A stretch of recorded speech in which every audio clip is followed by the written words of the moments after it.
in 1 Samuel chapter 17. I want to pick up in verse 2.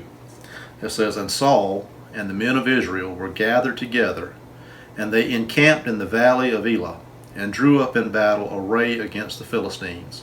The Philistines stood on a mountain on one side, and Israel stood on a mountain on the other side, with a valley between them." So I want you to picture two mountains, one on one side of a valley and one on the other side of a valley.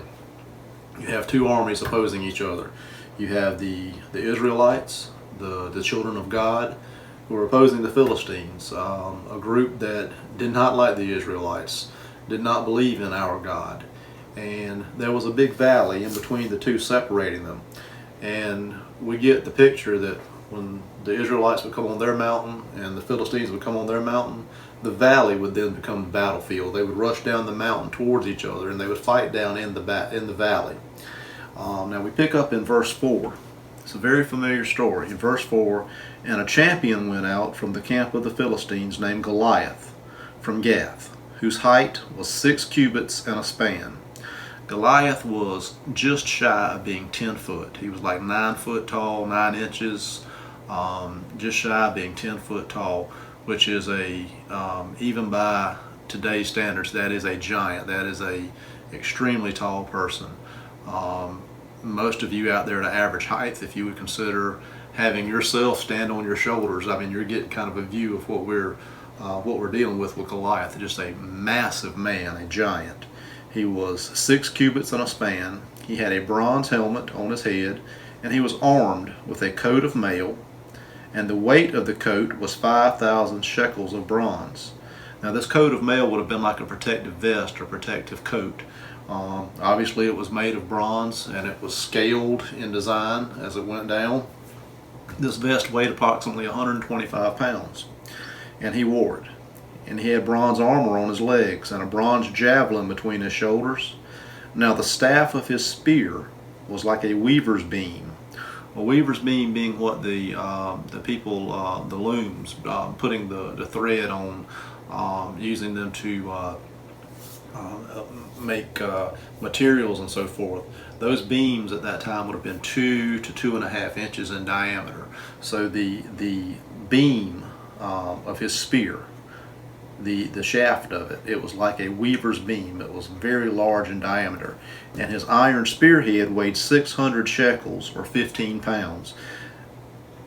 Now you may not think that 15 pounds is a lot, but I encourage you to go out and get an 8-pound sledgehammer and sling it for a little while, or try to throw it as far as you possibly can, and you'll quickly learn that on the end of that shaft, on the end of that handle, that spear was extremely heavy and would be hard for any normal man to be able to use as a weapon, to be able to tote it almost with the weight of it on one end. But it was 15 pounds on one end. It's approximately 2.5 inches in diameter, 2 to 2.5 inches. As he went out, it says a shield bearer went before him. Then he stood and cried out to the armies of Israel and said to them, "Why have you come out to line up for battle? Am I not a Philistine, and you the servants of Saul? Choose a man for yourselves and let him come down to me. If he is able to fight with me and kill me, then we will be your servants. But if I prevail against him and kill him, then you shall be our servants, and you shall serve us." And the Philistine said, "I defy the armies of Israel this day. Give me a man that we may fight together." When Saul and all Israel heard these words of the Philistine, they were dismayed and greatly afraid. Goliath basically comes down and he taunts them. And he tells them, all right, why should all the armies of the Philistines come out? Why should all of your armies come out? I'm here. Send me one of your men, and we will fight. And if you win, the Philistines will serve you. If I win, then you will serve the Philistines. You will belong to the Philistines. He was so large. He was so imposing in size that Saul and the Israelites were scared. Now Saul and the Israelites had no reason to be scared. They were God's children. Their faith doesn't sound like it's right where it needs to be at this particular point. But they were scared. Now, notice one thing that the Philistine Goliath says. In verse 10, he said, I defy the armies of Israel this day. Well, when he defies the armies of Israel, when he goes against the armies of Israel, he has just pricked God's ear, because he's going against God. He's going against God's people. He is going against God's chosen. So not only has he run fear through the Israelites and got their total attention, he has really got God's attention when he said, I defy the Israelites. We're going to jump forward to verse 16. And the Philistine drew near and presented himself 40 days, morning and evening. Now what I want you to visualize is, for 40 days, every afternoon, every morning, as the army stood on top of the mountains looking at each other across the valley, wanting to go to battle, Goliath comes down in the valley and he yells at them. And he presents them this challenge for 40 days, every morning and every afternoon, and nothing happens. Nothing moves. The army of God sits still. So we pick up in verse 19. Now Saul and they and all the men of Israel were in the valley of Elah fighting with the Philistines. So David, following his dad Jesse's orders, David rose early in the morning, left the sheep with the keeper, and took the things and went as Jesse had commanded him. And he came to the camp as the army was going out to fight and shouting for battle. For Israel and the Philistines had drawn up in a battle array, army against army. So once again they were on the mountaintops. And I imagine they were shouting across the valley at each other and raising their spears and trying to taunt each other for battle. And David left his supplies in the hand of the supply keeper and ran to the army and came and greeted his brothers. You see, most of us in a situation like that, we would have ran away from the army. We would have figured a battle was fixing to ensue. We would be scared. But David ran to trouble. He didn't run away from trouble. Then as he walked, he talked to them. There was the champion, the Philistine of Gath, Goliath by name, coming up from the armies of the Philistines, and he spoke according to the same words. So David's there with his brothers. He's there with the army of the Israelites, and here comes Goliath. And Goliath comes out and taunts once more, and he says, send me a man. Send me any of your men. Let us fight. If I win, you will serve us. If you win, we will serve you. So David sits there and he listens to it, and he heard it all. In verse 24, and all the men of Israel, when they saw the man, fled from him and were dreadfully afraid. So the men of Israel said, have you seen this man who has come up? Surely he has come up to defy Israel, and it shall be that the man who kills him, the king will enrich him with great riches, will give him his daughter, and give his father's house exemption from taxes in Israel. Then David spoke to the men who stood by him, saying, what shall be done for the man who kills the Philistine and takes away the reproach from Israel? For who is this uncircumcised Philistine that he should defy the armies of the living God? David's questioning, who is he that is defying the armies of the living God? Who is anybody who defies the army of the living God? The children of Israel were the army at that time, and today we are his army. Christians. As a Christian, you are in the army. You are in the family. You are to serve that living God without fear and move forward and have faith. And we're going to talk about faith in another way in just a little while. But David says, who is this uncircumcised Philistine that he should defy the armies of the living God?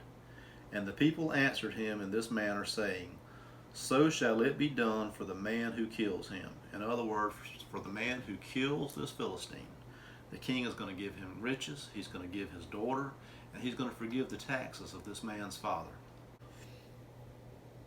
Now when Eliab, the oldest brother, heard when he spoke to the men, and Eliab's anger was aroused against David, and he said, why did you come down here? And with whom have you left those few sheep in the wilderness? I know your pride and the insolence of your heart, for you have come down to see the battle. Instead of being encouraged by his brother's faith, he's downing his younger brother, and he's just saying, why are you even here? What did you come to? You just came to see this battle. You're prideful and you just wanted to see this battle. He's downing his brother. And David said, well, what have I done now? Is there not a cause? Then he turned from him toward another and said the same thing. And these people answered him as the first ones did. Now when the words which David spoke were heard, they reported them to Saul, and he sent for him. Then David said to Saul, let no man's heart fail because of him. Your servant will go and fight with the Philistine. David says, look, I'm here for a cause. I'm not here to observe. God has put David in a place to take action. God has put David in a place to become of use. And David says, I am not afraid.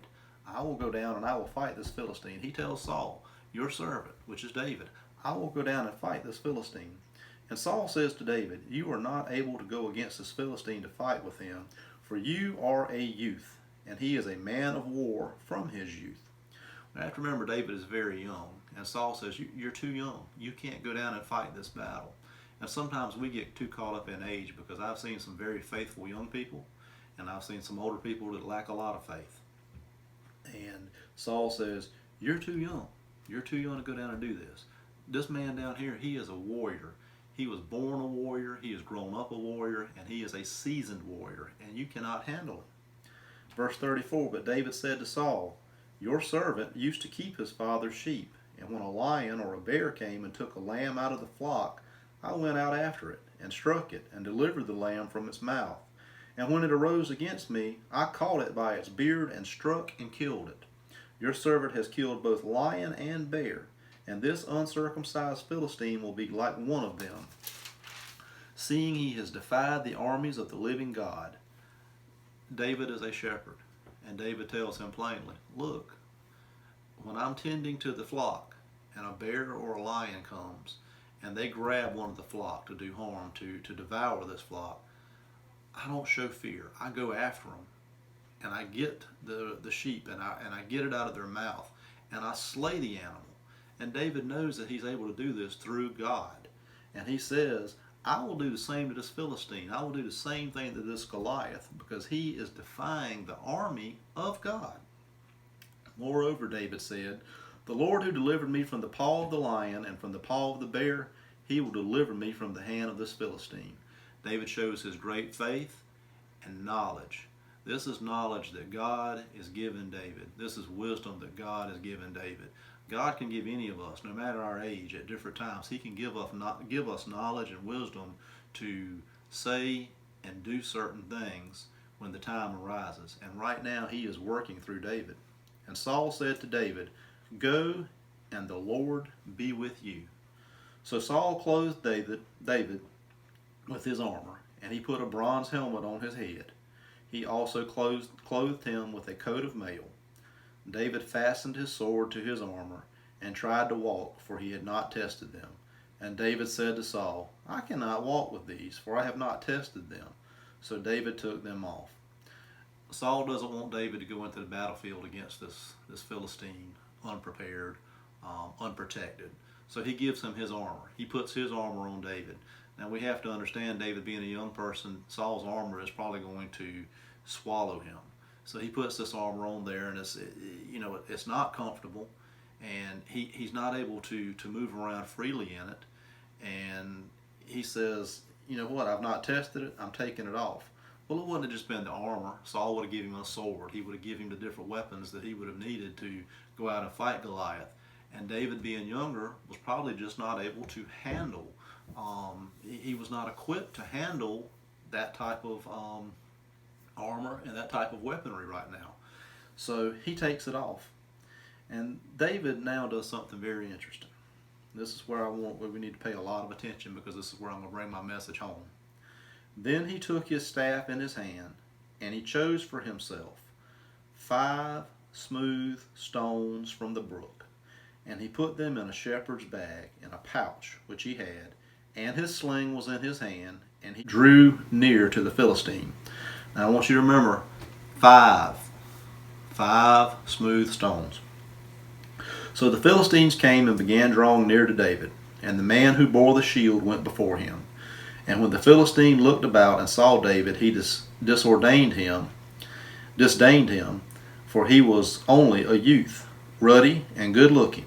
So the Philistine said to David, Am I a dog that you come to me with sticks? And the Philistine cursed David by his gods. And the Philistine said to David, Come to me, and I will give your flesh to the birds of the air and the beasts of the field. Goliath was insulted that the Israelites had sent a child out to face him.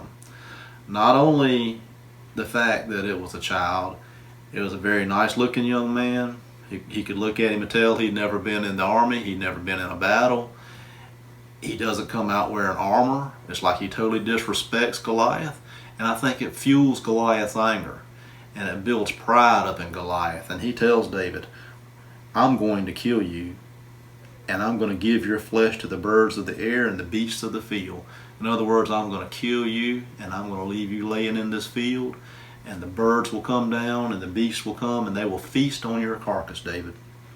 And then David said to the Philistine, You come to me with a sword, with a spear, and with a javelin.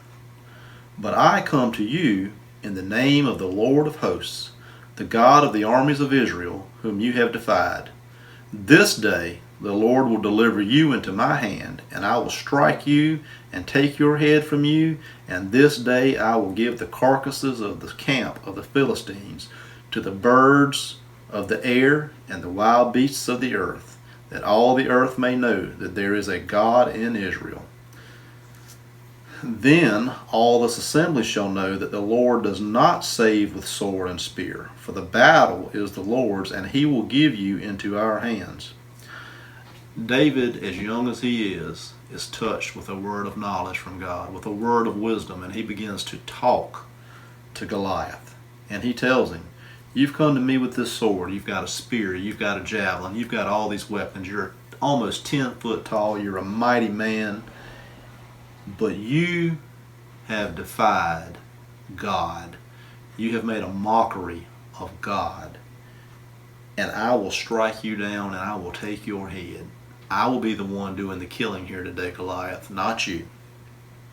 I will give the carcass of the camp of the Philistines to the birds of the air and the wild beasts of the earth. He lets him know what you said you were going to do to me, I'm going to do to you. The beasts and the birds will feast on your body. And all the earth will know that there is a God in Israel. And not just any God, the one true God. Then all this assembly shall know that the Lord does not save with sword and spear, for the battle is the Lord's, and he will give you into our hands. In other words, this battle's already been won. God's already got it in control, and he's fixing to give you to me, Goliath.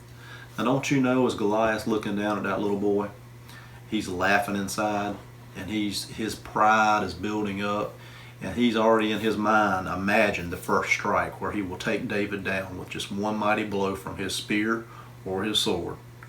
He can just taste the victory. He can taste the victory, and he can already taste the Israelites coming into slavery under the Philistines because they chose to send out a little boy to defend their camp. Verse 48. So it was, when the Philistine arose and came and drew near to meet David, that David hurried and ran toward the army to meet the Philistine. You notice how when Goliath would come down before the children of Israel, the army of Israel, the Israelites, they would turn and they would run in fear. They were scared. David runs to the battle. David does not run backwards. He runs to the challenge. He knew that God was with him. Then David put his hand in his bag and took out a stone, and he slung it, and struck the Philistine in his forehead, so that the stone sank into his forehead, and he fell on his face to the earth. So David prevailed over the Philistine, and with a sling and a stone, and struck the Philistine and killed him. But there was no sword in the hand of David. Therefore David ran and stood over the Philistine, took his sword and drew it out of its sheath, and killed him and cut off his head with it. And when the Philistines saw that their champion was dead, they fled. David had amazing faith. He had amazing faith in God. And what we need to learn from David in this story today, we're all going to face things in life that are bigger than us. We're all going to face things in life that look like they will just crush us, but we have to keep our faith in God. If now isn't a time for this message, I don't know when is. With everything that's going on in the world today, we must remain faithful to God. This coronavirus that's going around, that's got us changing the way that we're living, it's our Goliath right now. It's our Goliath right now. And we have to have faith that God is going to guide us and direct us and help us defeat this Goliath, help us defeat this coronavirus. But what I want you to realize is that God is always there for us, and God wants us to have faith in Him, and He wants us to realize that He is there for us to lean on. But you know, God gives us a brain, and He gives us sense, and He gives us knowledge, and He gives us wisdom to use. And when situations like what's going on right now occur, we have to be not only faithful to God, but we have to use that wisdom, and we have to use that knowledge that He gives us to deal with these situations and to sometimes make changes on the go. It's just like with the church cancellations and so forth. Nobody wants to do anything like that, but it's for the better good. Right now in Georgia, there's a church that they say 40-some people are infected, and they were all infected by one person. One person has already died, and there are other people in critical condition from this virus, and they were all infected by one person in a church. Now, the argument is going around about churches closing and things about, well, you lack faith, and you have to have faith. But God gives us, He gives us that gift of wisdom. He gives us that gift of knowledge to do things. Now in this story right here, you would say, well, David had a lot of faith, and he depended on God, and he didn't worry about it. He put everything in God's hands. He did, but I want you to notice one thing. Let's go back what I said would be very important, to something I said was going to be very important. If we look back in verse 40, it says, then he took his staff in his hand, and he chose for himself 5 smooth stones from the brook, and put them in a shepherd's bag. 1, 2, 3, 4, 5. We look forward, and we come into verse 49. Then David put his hand in his bag and took out a stone, and he slung it and struck the Philistine into his forehead, so that the stone sank into his forehead, and he fell on his face to the earth. So David prevailed over the Philistine with a sling and a singular stone. One stone. David used one stone. David, through faith, was able to conquer Goliath. David, through faith, was able to take that one stone and kill Goliath. But David, through wisdom and knowledge, knew that there was a possibility that he may miss and that something could go wrong. So David also gathered a second, a third, a fourth, and a fifth stone. Now, does that mean David lacked faith in any way? Because he took 5 stones when he had the faith that God would prevail, and he only needed one stone? The 4 stones show that David used wisdom and knowledge that God had given him to know that even though you have great faith in your God, and even though you have great faith in what He will and can do for you, He gives you sense to know sometimes you need to be prepared for a situation. What if this just happened to go wrong? What if this one missed? What if Goliath happened to turn a certain way and he missed? Then David had 4 more opportunities to kill Goliath and to use that faith to kill Goliath. He needed those 4 more opportunities. He needed that in his bag.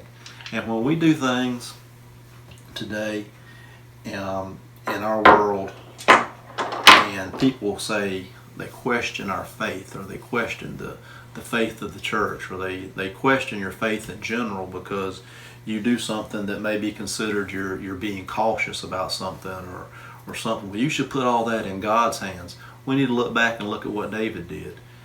There are too many uncertainties in life. God gives us sense. God gives us a brain to use. And God totally intends for us to help ourselves. It's kind of like the joke, and I hope I can tell it right, that was told a couple Sundays ago. There was this old man in a house, and there was a flood coming. And they broadcasted it all over TV that there was a terrible flood coming, and that they needed to get out of the area because the flood was coming, and it was going to be devastating. Well, the old man decided to stay home. He told his neighbors, he said, "I've got faith, God's going to take care of me." So he stayed home. Well, it started raining, and the river started rising, and the water started coming in. And as the water started coming in, the water started coming into the old man's house. So he went up to the second story, and he was looking out the window, and a boat came through with some game wardens. And the game warden said, "Sir, come on and get in the boat. Get in the boat and we'll save you." And he said, "Nope, I got faith. God's going to take care of me." So he stayed at home, and the game wardens went on looking for other people. Well, as the water continued to rise, the gentleman got on top of the roof. He climbed out and got on his roof, and the water kept rising and kept rising. Well, along comes a helicopter, and the helicopter hovers over his house, and it drops this little rope ladder down. It says, "Sir, come on up, we're here to save you." And he says, "No, sir, I've got faith, God's going to take care of me. I've got faith that God's going to take care of me." So the helicopter leaves him to go look for other survivors. Well, the water continues to rise, and the poor gentleman drowns to death, and when he wakes up at the pearly gates. And St. Peter looks at him, and he says, "Well, you're not supposed to be here." And the man said, "Well, I had faith God was going to save me, and he never saved me, and I just don't understand how all of this went wrong and what happened, because I had great faith." And St. Peter looks at him and says, "God sent you a message on TV, and you ignored it. God sent you a boat, and you ignored it. God sent you a helicopter, and you ignored it. What more can God do for you?" Sometimes we have to understand that our faith is dependent on us working too. We have to take steps, and we have to do things, and we have to prepare, and we have to know that yes, we do have faith in God, and yes, we love God, and yes, we know that He can do any and everything for us. But sometimes we just have to realize we need to work a little bit too. We need to do things too. Just like David. David knew there was a possibility he could miss, so he got 5 stones. There's nothing wrong with being prepared. There's nothing wrong with using the knowledge and wisdom God gives you to make wise decisions. And sometimes these decisions are scary, like with Goliath. Somewhere deep inside, David was a little scared, but he never showed it. He ran towards the battle, and that's what we need to do. I think about some of the people right now that I know, friends battling cancer. They have no choice. They have to have faith, and they have to run towards the battle. But do they choose to sit at home and say, "I have faith that nothing's going to happen to me with this cancer. God's going to take care of me"? Or do they choose to go to the doctor and seek help from a person who God has given the knowledge and the equipment to possibly help them? I hope you can understand where I'm going with this. We have to do our part. We have to have faith, but we have to do our part on things as well. I will try to do another one for next Sunday afternoon. Again, I will have another little message ready to go for or something for Wednesday night. And hopefully everything will be back to normal soon. But just remember what I've said. Keep your faith strong, but realize you have to use your mind, and you have to work on things yourself as well. It's not a one-way street with God. It takes God working in our lives and us working with God in our lives. So until next time, God bless.